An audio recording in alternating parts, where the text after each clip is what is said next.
Shalom, jumpa lagi. Kali ini kita akan belajar dari seseorang ya yang hidupnya itu berubah setelah dia mengalami perjumpaan dengan Tuhan. Nah, kita akan belajar dari kisah kehidupannya, di mana kisah ini sebenarnya tercatat ya di dalam Injil Lukas ya. Jadi kisah ini tercatat ya di dalam Injil Lukas yang tentunya hari ini kita akan belajar bersama dari sana. Kisah ini tercatat di dalam Injil Lukas pasal yang ke-19 ayatnya yang pertama hingga ayatnya yang ke-10 ya. Lukas 19 ayat yang pertama hingga ayatnya yang ke-10. Nah, pelajaran apa yang akan kita dapat? Mari kita akan mereview menceritakan kisah yang ada di dalamnya. Jadi satu kali Yesus itu pergi ke kota Yeriko, ya. Yesus itu pergi ke kota Yeriko, di mana kota ini ada satu orang yang bernama Zakeus, ya.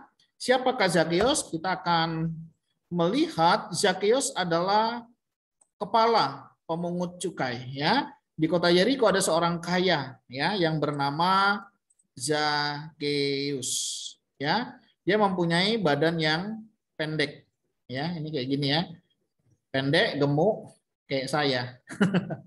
Ya, badannya pendek, gemuk, begitu ya. Ini adalah Zakeus. Dia orang yang kaya, dia adalah kepala pemungut cukai, sehingga dia itu tidak disukai oleh orang banyak. Nah, satu kali pada saat Yesus datang ke kota Yeriko, Zakeus ini pengen sekali berjumpa, melihat Zakeus, ya, sehingga dia berusaha, saudara, untuk bisa berjumpa. Tetapi apa yang terjadi, ya, karena badannya pendek, dia tidak bisa dengan leluasa untuk melihat Tuhan Yesus. Nah, tetapi dia tidak kehabisan akal, ya. Dia tidak kehabisan akal, berdiam diri, pasrah seperti itu, tidak, tetapi dia terus berusaha, ya. Dia berusaha bagaimana caranya supaya saya itu bisa berjumpa dengan Tuhan Yesus. Saudara tahu apa yang dilakukan oleh dia? Ya, dia memanjat pohon. Ya, dia memanjat pohon, ya. Rasa ingin tahunya, kerinduannya itu membuat dia berusaha. Nah, di sini kita menemukan bahwa orang kalau berusaha, ya, pasti akan dapat hasil. Orang yang mau berjuang, berjeri lelah, dia akan mendapat hasil. Benar, saudara, waktu Zakeus ini memanjat, dia bisa melihat siapa Tuhan Yesus itu. Ya, dia dengan senang melihat, menatap Yesus yang dilihatnya, ya. Dengan rasa antusias, ya, dia melihat Tuhan Yesus, dan menariknya, pada saat dia manjat, Yesus pun melihatnya, ya. Di sini kita melihat bagaimana Yesus memandang Zakeus. Ada satu lagu anak sekolah minggu, ya. Dia berkata, Zakeus, turunlah engkau.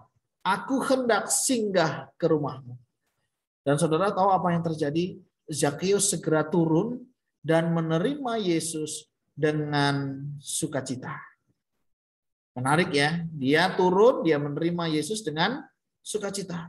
Kemudian rasa sukacitanya itu terbawalah sampai ke rumahnya. Dia panggil orang-orang, saudaranya, kerabatnya, ya. Untuk apa? Kumpul di rumahnya. Dan ya, waktu dia menyadari dia pernah berbuat salah, dia mengembalikan, ya, semua yang pernah dia peras. Bahkan memberikan berlipat kali ganda. Nah, menarik sekali dari bagian ini, ya, ketika kita belajar dari seorang Zakeus yang mengalami perjumpaan pribadi dengan Tuhan. Nah, kira-kira pelajaran apa yang bisa kita tangkap, ya, dari kisah Zakeus ini? Yang pertama, saudara, pelajaran rohani apa yang bisa kita dapatkan? Yang pertama adalah Yesus mengasihi semua orang. Dan semua orang dikasihi oleh Yesus. Ya. Jadi yang pertama kita di sini melihat Yesus mengasihi orang, semua orang, bahkan termasuk Zakius, seorang pemungut cukai. Di mana Zakius sebagai seorang pemungut cukai, dia dicap sebagai orang berdosa. Kenapa saudara Zakius dianggap sebagai orang berdosa? Karena dia adalah pemungut cukai, bukannya sekedar pemungut cukai, tetapi kepala pemungut cukai. Nah, pada zaman itu saudara, pemungut cukai dianggap sebagai orang berdosa, sebagai seorang yang berkhianat akan bangsanya. Karena apa? Karena dia menjadi antek-antek para penjajah. Apa yang dia kumpulkan, dia akan serahkan kepada para penjajah. Sedangkan uang itu, pajak itu, dikumpulkan dari rakyat yang menderita. Sehingga apa yang dilakukan oleh Zakius ini tuh dipandang sebagai sesuatu yang tidak baik. Sehingga kalau kita membaca para orang-orang pemungut cukai dianggap sebagai orang berdosa. Tetapi saudara tahu, orang yang berdosa ini pun dikasihi oleh Tuhan. Demikian juga kita sebagai orang-orang berdosa. Tidak ada di antara kita yang tidak berdosa. Mazmur katakan bahkan di dalam kandungan ibuku aku sudah berdosa. Saudara, tidak ada orang yang tidak berdosa. Semua orang berdosa. Dan kita bersyukur karena kasih anugerah Allah. Sebab ya oleh kasih karunia saudara, kita mendapat kemurahan dari Tuhan. Dan Tuhan datang untuk mencari dan menyelamatkan kita orang-orang berdosa. Jadi saudara, kalau saudara hari ini adalah orang yang berdosa sama seperti saya, saudara juga dicari oleh Tuhan. Mungkin saudara pernah berjumpa dengan orang berkata, yuk ke gereja, dan dia berkata, enggak dosaku banyak. Harusnya kita sebagai orang yang berdosa, kita sadar, kita butuh Tuhan. Harusnya kita datang kepada Tuhan. Bukan justru menghindarkan diri dari Tuhan, apalagi menjauhkan pertemuan dari ibadah-ibadah seperti yang dibiasakan oleh kebanyakan orang yang tercatat di dalam kitab Ibrani. Yesus datang untuk mencari dan menyelamatkan kita. Pada saat itu Zakius dicari Tuhan dan dia bertemu. Dan itu mengingatkan kita sebagai orang-orang yang berdosa, kita juga dicari untuk diselamatkan oleh Tuhan. Pelajaran apa lagi yang bisa kita dapat? Yang kita dapat lihat juga saudara, rasa cinta, rasa rindu, keingintahuan Zakius untuk berjumpa dengan Tuhan. Dia lakukan dengan berbagai cara. Dia pendek, dia tahu keterbatasannya. Dia berusaha tidak bisa untuk melihat Yesus secara langsung. Tapi dia tidak berhenti, dia tidak putus asa. Terus dia berusaha hingga terpikir olehnya untuk dia memanjat pohon. Waktu dia memanjat pohon. Saudara bisa bayangkan hatinya? Mungkin saudara berpikir, ya kalau nanti tepat pohon itu yang dilewati. Ya kalau benar nanti jalurnya yang dilewati. Sehingga sia-sia dong nanti kalau enggak. Tapi rasa haus, rindu, dan lapar itu membawa dia dan menuntun dia untuk dia berada di pohon yang tepat. Di mana Yesus akan berjalan melewati tempat itu. Saudara, pelajaran rohani apa yang bisa kita petik dari usaha yang dilakukan oleh Zakius? Dari pelajaran ini, saudara, kita menemukan satu pelajaran rohani bahwa ketika kita rindu untuk mencari Tuhan, rindu untuk berjumpa dengan Tuhan, rindu untuk mengalami Tuhan, segala cara pasti akan kita lakukan. Selama saudara mau berusaha, pasti ada jalannya. Selama saudara ada keinginan, saudara pasti menemukannya. Saudara, ini penting sekali. Ya, jangan sampai saudara karena 1-2 hal ketika kita mau mengandalkan Tuhan, ketika kita mau mencari Tuhan, kita putus asa karena keterbatasan kita. Zakius di tengah kependekan badannya, dia tidak merasa itu sebagai batasan untuk dia mencari Allah. Dia tidak menganggap, aduh udah nggak bisa. Saudara, pernahkah saudara di dalam pergumulan kehidupan saudara, Saudara merasa putus asa, tidak punya harapan. Dan saudara berhenti di sana. Saudara ingat dari kisah Zakheus. Keterbatasan dia tidak membuat dia mengubur mimpi-mimpinya. Dengan keterbatasan itu membawa dia semakin hidup bergantung kepada Tuhan dan berusaha sedemikian rupa untuk dia boleh mengalami perjumpaan dengan Tuhan. Mari saudara, sudah seberapa besar usaha kita hari ini dalam mencari Tuhan? Sudah seberapa banyak yang kita lakukan untuk kita mengalami perjumpaan pribadi dengan Tuhan? Saudara, hari ini kita jauh lebih mudah karena Tuhan menjumpai setiap kita secara pribadi lepas pribadi. Maka saudara membuka hati saudara untuk saudara mengalami Kristus di dalam hidupmu. Mari kita berusaha. Carilah Tuhan selama ia berkenan di tempat. Diberkatilah orang yang mengandalkan Tuhan. Mari saudara. Jika Zakheus sudah berusaha dan menarik sekali, Yesus pun mengenalnya. Lihat ke atas dan dia berkata, Zakheus, turunlah engkau. Aku hendak singgah ke rumah. Saudara, usaha Zakheus tidak sia-sia. Usahanya membuahkan hasil. Bukan hanya dia dapat melihat Yesus, tetapi juga Yesus mau singgah ke rumahnya. Saudara, seberapa rindukah kita Yesus hadir di tengah keluarga kita? Yesus menjadi tamu yang tetap di dalam kehidupan rumah tangga kita. Mari saudara, kita usahakan memberi waktu kita untuk Tuhan melalui saat teduh kita, melalui pembacaan firman Tuhan kita. Kapan saudara membaca firman Tuhan?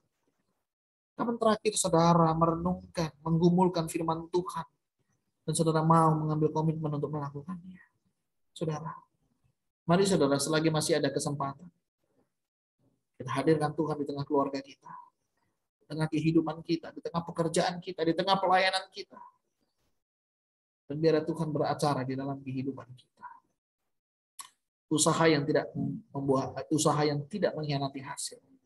Zakheus bukan hanya melihat Yesus, tetapi Yesus juga singgah ke rumahnya.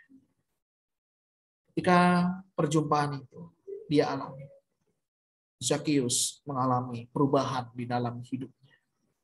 Yang tadinya dia mengambil rampasannya, saat itu dia berkata, aku akan mengembalikan kepada mereka yang pernah kuperas. Menarik sekali saudara. Orang yang berjumpa dengan Tuhan Yesus, dia pasti mengalami perubahan di dalam kehidupannya. Jadi saudara, kalau ada orang cerita, aku sudah berjumpa dengan Tuhan, aku mengalami Tuhan, tapi tidak ada perubahan dalam hidupnya, itu perlu dipertanyakan. Dulu sebelum kenal Tuhan bagaimana kita? Hari ini setelah kita kenal Tuhan bagaimana hidup kita? Samakah? Sama-sama nggak benar maksudnya? Atau ada perubahan jauh lebih baik? Sebagai suami istri, semakin sayangkah dengan pasangan? Semakin cintakan kau dengan pasanganmu? Atau justru karena kau kenal Tuhan hidupmu jadi nggak benar? Itu salah. Sebagai seorang anak, sudah kau berbakti kepada orang tua? Ada perubahan, saudara. Orang yang belum mengenal Tuhan dan sudah mengenal Tuhan, hidupnya pasti jauh lebih baik. Karena dia tahu bagaimana seharusnya dia hidup untuk memuliakan nama Tuhan. Zakheus mengalami perubahan itu. Masa lalunya dia kuburkan di sana. Dan dia mau mengikuti apa yang menjadi kehendak. Ada banyak pelajaran yang bisa kita pelajari dari Zakheus. Dan menariknya apa yang dilakukan oleh Yesus. Kehadiran Yesus sangat jelas. Sebab anak manusia datang untuk mencari dan menyelamatkan yang hilang. Kehadiran Yesus jelas, saudara. Yang pertama mencari. Mencari siapa? Domba yang hilang. Sudah pernah dengar cerita domba yang hilang? Dirham yang hilang, anak yang hilang. Dia juga mau menyelamatkan kesempatan yang hilang, menggunakan kesempatan orang kaya dan Lazarus, Bartimeus, Zakheus, dan mungkin juga kita, saudara. Saya dan saudara. Yesus sangat mengasihi kita. Dia dengan sabar menanti pertobatan hidup kita.